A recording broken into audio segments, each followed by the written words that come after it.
Good morning, students. In last class, I have discussed about goal and objective of 5-year plan. Separately from first 5-year plan to 12th 5-year plan, which is 12th 5-year plan is the last 5-year plan that was ended in 2017, and after that, government established a new institution, that is Niti Aayog, National Institute for Transforming India. So, in the 12th 5-year plan, till 12th 5-year plan, the objective of plan vary according to the need of the economy. Today, I will discuss features of economic policy pursued under planning till 1991. Till 1991, what were the features of economic policy under different planning that you have to study today, and I will discuss it. Till 1991 and after post 1991, the economic policies were different and the structure of economy were also different. Till 1991, India has a closed economy, means government did not allow foreign investor to invest in our country. Only few investors were allowed in our country, and the government discouraged foreign investment through different kind of restrictions imposed on import.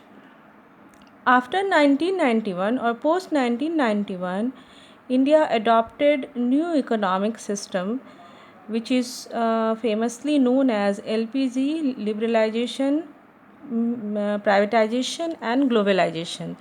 Liberalization means liberating the control of government. Privatization means giving private companies, allowing private sector to invest more and more.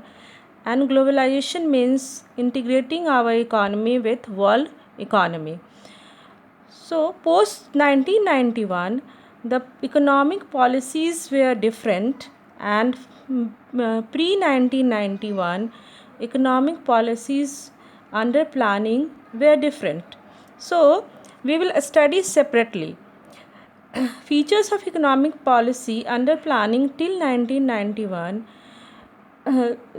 A study I will discuss today, and post 1991 the economic policy under planning that you have to study in next chapter. So today I will discuss economic policies under planning till 1991. So under 1991, heavy reliance on public sector. Till 1991, government emphasized more on public sector. Public sector are those sectors which are managed, controlled and controlled by the government. Industrial Policy Resolution 1956. In 1956, 17 industries were reserved for public sector as against 12 industries for private sector.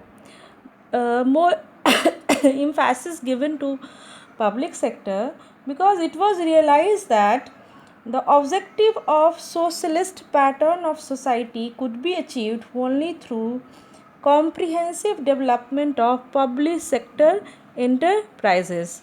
As I discussed in my earlier class, that in after independence, India adopted a mixed economy where public sector and private sector coexist together. But more emphasis were given on public sector because our planner realized that by giving more importance to public sector, social welfare can be achieved. Next one is regulated development of private sector. According to Industrial Act 1948, new industry in the private sector could not be established without a license and registration. Government made a law through which the private sector private sector in our country could not established without license and registration.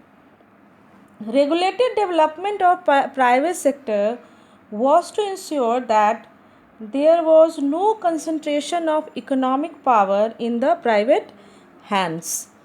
Third one is protection of small scale industry and regulation of large scale industry. Our planners, economic planners, give more emphasis on small scale industry and because small scale industry were providing larger concentration of employment, that's why government protected the small scale industry. Large scale industry was regulated through several acts, particularly one act, the name is MRTP, Monopolistic and Restrictive Trade Practices. On the other hand, small scale industries were offered protection from competition. Certain areas of production were exclusively reserved for the small scale industry, particularly labor intensive industries such as ready made garments, chemicals, leather products, etc.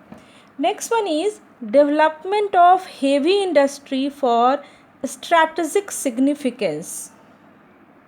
Heavy industries like electricity generation, engineering goods, and iron and steel industries were identified as of strategic significance.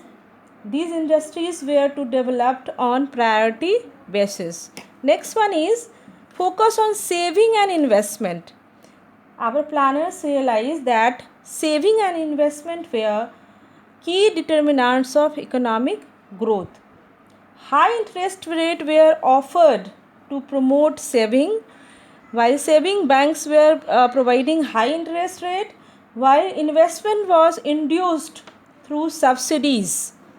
Next one is protection from foreign competition. Domestic industries were protected from foreign competition. High import duties and restrictions were levied on imports. Next is focus on import substitution.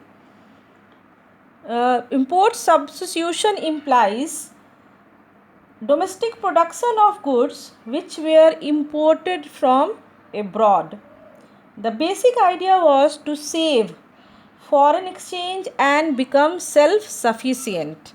Next one is restriction on foreign capital.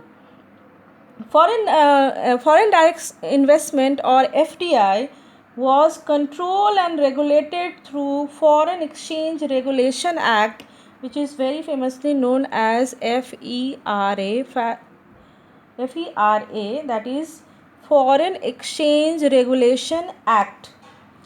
Loans from abroad were accorded high priority than FDI. Next one is centralized planning.